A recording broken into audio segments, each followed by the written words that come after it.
各位啱啱睇完我喺屯門嘅工作記錄，喺安裝產品嘅過程入邊，發覺到單位入邊嘅電力系統有部分位置嘅電線係唔符合安全規格，包括咗電線嘅接面積不足，以及沒有接地水線做保護，所以唔符合機電工程署守則嘅要求。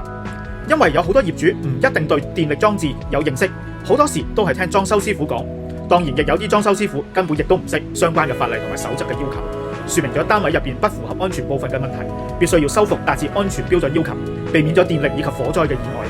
因為 Tylighting 係機電工程署嘅註冊電業承辦商，編號028735，喺安裝、改裝、維修、檢測、設計固定電力裝置嘅時候，都會按照機電法例406章委任註冊持牌電工監督以及處理相關嘅固定電力裝置。完成相關嘅工作後，亦會提供機電工程署表格 WR1 員工證明書俾電力裝置擁有人，證明經過 Tylighting 處理嘅裝置係符合安全要求。